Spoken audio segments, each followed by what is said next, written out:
Bagaimana jika salah satu tragedi paling kelam dalam sejarah Indonesia ternyata melibatkan percakapan rahasia di Beijing antara pemimpin Partai Komunis Indonesia dan ikon revolusi komunis Tiongkok? Dan bagaimana jika dokumen penting yang bisa menjawab teka-teki ini justru ditutup kembali oleh pemerintah Tiongkok setelah sempat dibuka untuk umum? Apakah Mao Zedong benar-benar terlibat dalam G30S?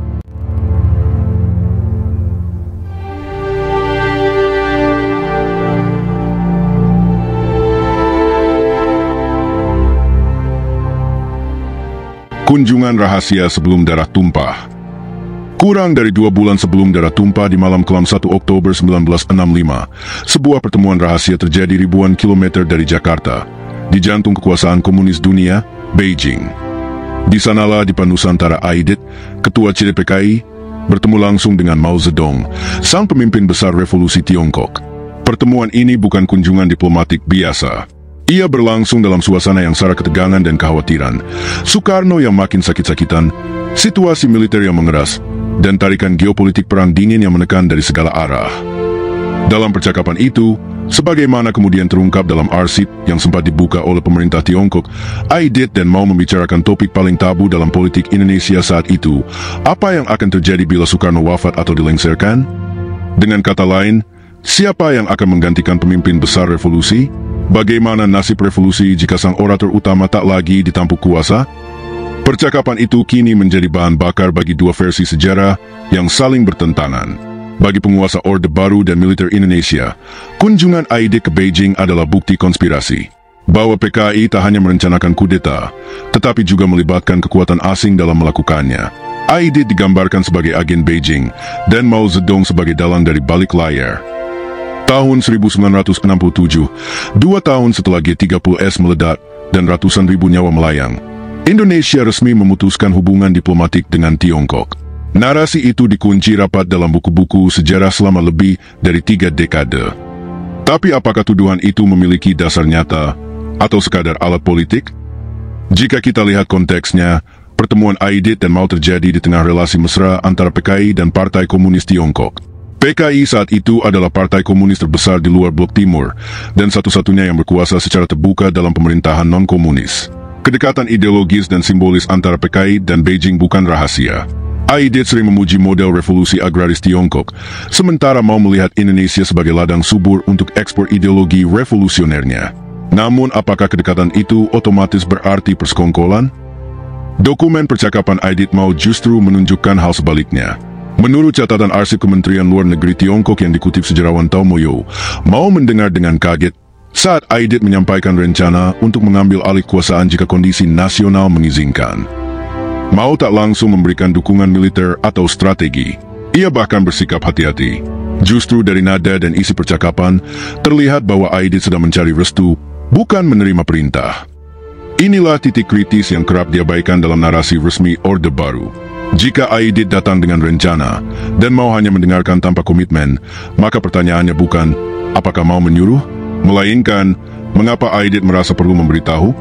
Apakah itu bentuk etika ideologis antara sesama partai komunis? Atau tanda bahwa Aidit tengah berjudi, menyusun langkah berisiko tinggi sambil berharap Beijing akan mendukung jika semuanya berhasil? Setelah kunjungan itu, segalanya bergerak cepat. Pada malam 30 September, sekelompok perwira militer diculik dan dibunuh. Aidit yang sebelumnya masih tampil percaya diri dalam berbagai forum, menghilang dari publik. Presiden Soekarno, yang tak langsung dijatuhkan oleh G30S, justru secara perlahan dilucuti kekuasaannya oleh Mayor Jenderal Soeharto. Dalam hitungan bulan, kekuasaan berpindah tangan. G30S gagal, PKI dibubarkan, dan Aidit tewas. Dan dalam pusaran kekacauan itu, satu narasi dibangun kokoh oleh rezim baru, bahwa Aidit menjalankan operasi bersama Mao Zedong. Namun jika kita bongkar lebih dalam, narasi tersebut terlalu rapi untuk menjadi kebenaran tunggal. Fakta bahwa Beijing tidak pernah mengirim senjata untuk angkatan kelima, bahwa Aidit tampak berinisiatif sendiri dalam pembicaraan, dan bahwa Mao tak pernah memberikan instruksi konkret, membuka kemungkinan lain, bahwa Aidit bukan agen Beijing, melainkan seorang pemimpin politik yang mengambil risiko sendiri, dan kalah. Apakah pertemuan itu merupakan konspirasi? Atau justru cermin betapa PKI berada di ujung tanduk, mencari pegangan di tengah badai politik yang tak pasti? Pertanyaan itu masih terbuka. Tapi yang pasti, pertemuan Aidit dan Mao bukan sekadar catatan sejarah. Ia adalah simpul dari puluhan tahun propaganda, ketakutan, dan luka yang belum sembuh, baik bagi bangsa Indonesia maupun komunitas Tionghoa yang menjadi korban dari tuduhan yang mungkin tak pernah benar-benar terbukti. Jejak tersimpan dalam arsip Beijing. Pertanyaan besar yang membayangi tragedi G30S selama puluhan tahun. Apakah benar Mao Zedong terlibat? Mendapat secerca jawaban dari sebuah sumber langka dan nyaris tak tersentuh, transkrip percakapan antara Deng Aidit dan Mao Zedong pada 5 Agustus 1965. Dokumen ini tersimpan dalam arsip Kementerian Luar Negeri Tiongkok, menjadi salah satu kunci yang selama ini hilang dalam upaya memahami dimensi internasional dari prahara berdarah itu.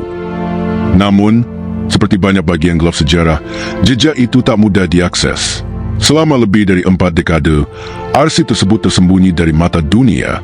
Baru pada tahun 2007, pemerintah Tiongkok secara bertahap membuka sebagian arsip luar negerinya untuk penelitian akademik.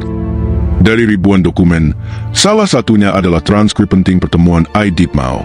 Namun pembukaan itu pun dibatasi. Hanya peneliti tertentu dengan izin khusus yang diperbolehkan membacanya. Tao Mo Yo, sejarawan asal Singapura lulusan Universitas Cornell, termasuk yang beruntung. Dalam penelitiannya untuk disertasi doktoral berjudul Diaspora and Diplomacy, China, Indonesia and the Cold War, 1945-1967, ia sempat menyalin, mengkaji, dan menganalisis dokumen tersebut secara mendalam. Apa yang ia temukan sungguh mengejutkan dan mengganggu narasi dominan selama Orde Baru. Dalam transkrip itu, Aiditlah yang secara eksplisit menyampaikan kepada Mao bahwa situasi politik Indonesia mungkin akan segera berubah dan bahwa PKI sedang menyiapkan diri untuk langkah-langkah tertentu. Mao, menurut catatan resmi itu, terkejut. Tidak ada indikasi bahwa ia memberi restu, menyusun strategi, atau menyediakan bantuan. Tidak juga terlihat sinyal bahwa ia mengetahui detail rencana atau memiliki andil dalam pelaksanaannya. Ini adalah pukulan telak bagi narasi lama yang menyebut Mao sebagai dalang G30S. Jika transkrip ini benar, maka posisi Beijing lebih menyerupai pendengar pasif daripada arsitek aktif. Tapi teka-teki ini belum selesai.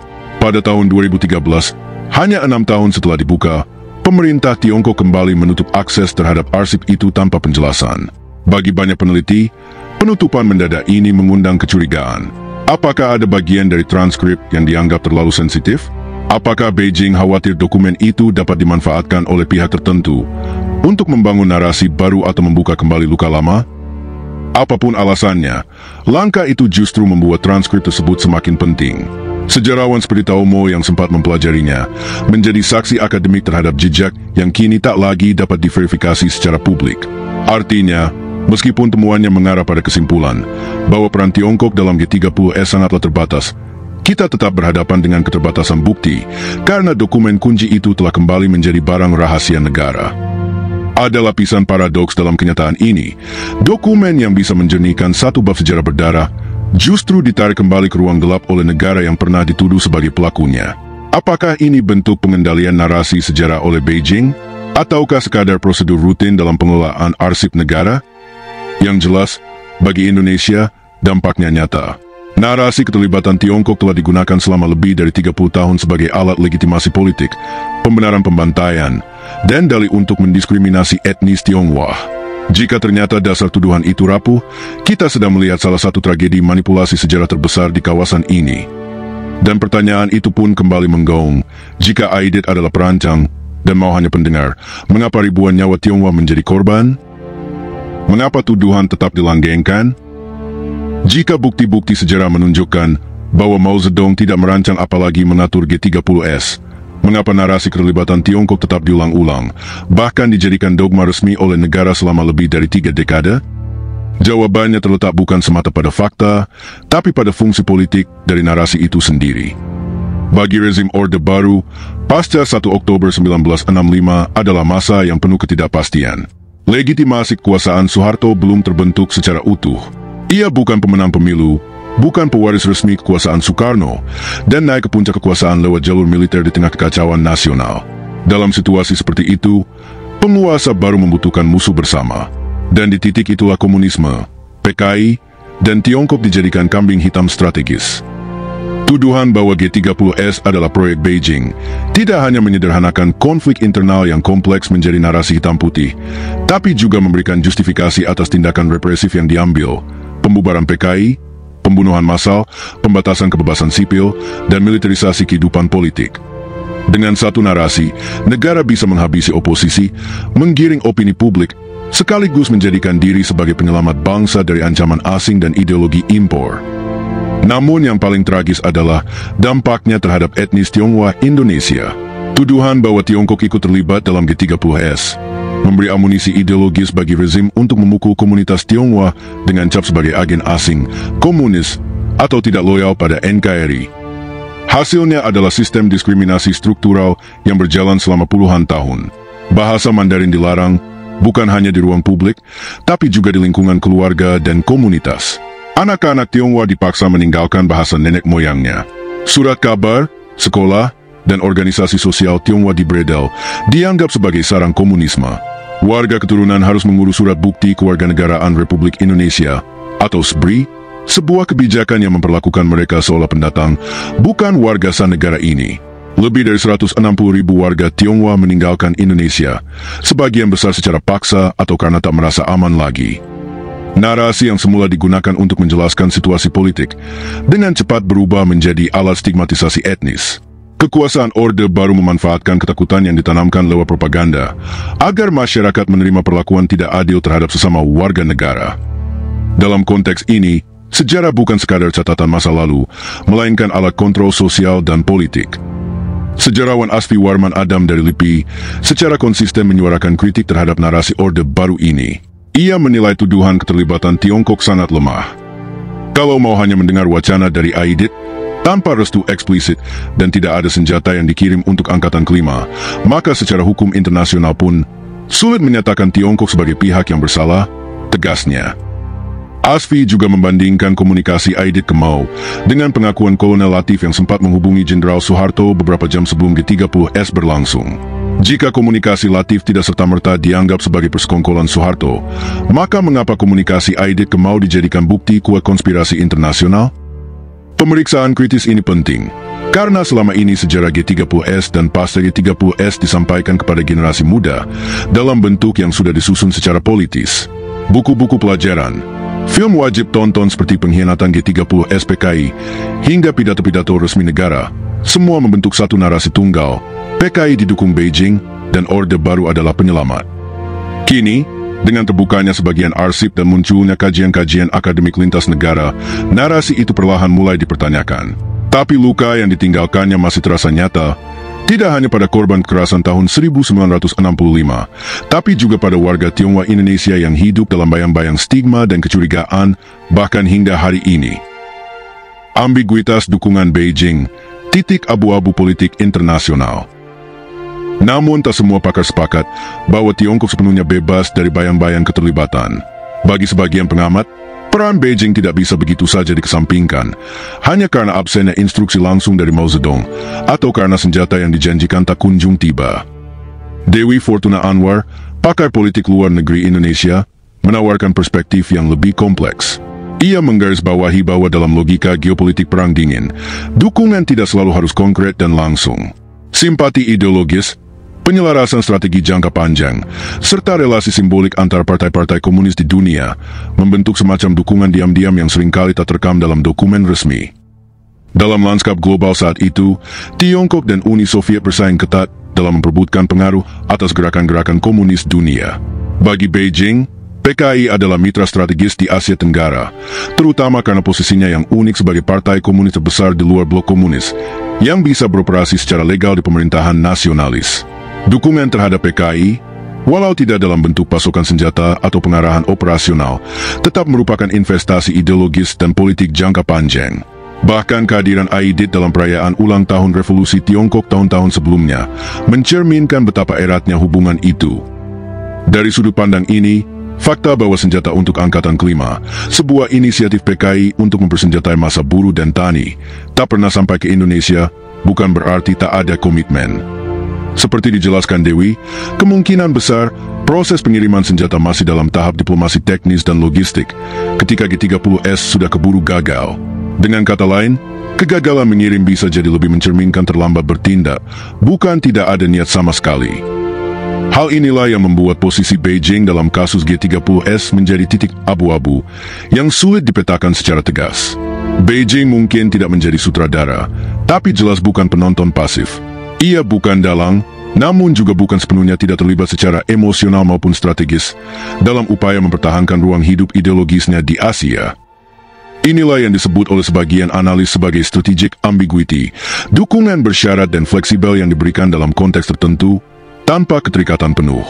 Dalam banyak kasus revolusioner di dunia, Tiongkok kerap memainkan peran ini, menjadi sponsor ideologi, menyuplai doktrin dan pelatihan, namun hati-hati dalam mengucurkan bantuan fisik, karena tak ingin terlibat langsung dalam konflik yang bisa membahayakan kepentingannya sendiri. Dan posisi ambigu inilah yang membuat narasi keterlibatan Tiongkok mudah dipelintir. Rezim Orde Baru memanfaatkannya untuk menyulut ketakutan bahwa setiap simpati terhadap komunisme adalah ancaman eksistensial negara. Padahal dalam kenyataan internasional saat itu, simpati ideologis bukan hal yang luar biasa. Uni Soviet, Kuba, Korea Utara, bahkan partai-partai komunis Eropa Barat pun terhubung satu sama lain dalam jaringan solidaritas global yang longgar, bukan selalu konspiratif. Namun simpati bukan bukti konspirasi. Dan dalam konteks G30S, yang gagal sebelum betul-betul berwujud, menjadi sulit untuk membuktikan apakah simpati itu pernah berubah menjadi aksi nyata. Pernyataan Dewi Fortuna Anwar menggambarkan kompleksitas itu. Di satu sisi, ia menolak tuduhan bahwa Beijing adalah dalang. Tapi di sisi lain, ia mengingatkan bahwa jika PKI berhasil menggulingkan kekuasaan, sangat mungkin Beijing akan muncul sebagai sekutu terdekat, bukan karena mereka merancangnya, tapi karena mereka akan melihat peluang untuk memperluas pengaruhnya di Asia Tenggara. Artinya, dukungan bukan berarti keterlibatan, tapi juga ketidakterlibatan bukan berarti netralitas penuh. Simpulan sementara, sejarah masih terus dibuka. Kasus ini menunjukkan satu hal penting, sejarah Indonesia tidak bisa hanya ditulis berdasarkan narasi pemenang. Dokumen-dokumen tersembunyi, seperti arsip pertemuan Aidit Mao, memberi cahaya baru pada sisi-sisi gelap sejarah kita. Tapi saat arsip itu ditutup kembali tanpa alasan, pertanyaan kita kembali terhenti. Apakah Mao Zedong terlibat dalam G30S? Jawaban paling jujur sejauh ini adalah tidak secara langsung, tapi tidak pula sepenuhnya tak berkepentingan. Dan yang lebih tragis, dampak dari dugaan keterlibatan itu masih terasa hingga kini, bukan di ranah ideologi, melainkan pada kehidupan orang-orang biasa, warga Tionghoa Indonesia yang dicurigai, ditindas, dan dilupakan. Membongkar ulang sejarah bukan untuk menghidupkan luka lama, tapi untuk menyembuhkannya. Jika kita ingin berdamai dengan masa lalu, kita harus terlebih dahulu jujur menatapnya. Membaca arsip, mendengarkan suara dari kedua sisi, dan, yang terpenting, membedakan antara kenyataan dan propaganda. Baru setelah itu, sejarah bisa menjadi cermin, bukan senjata.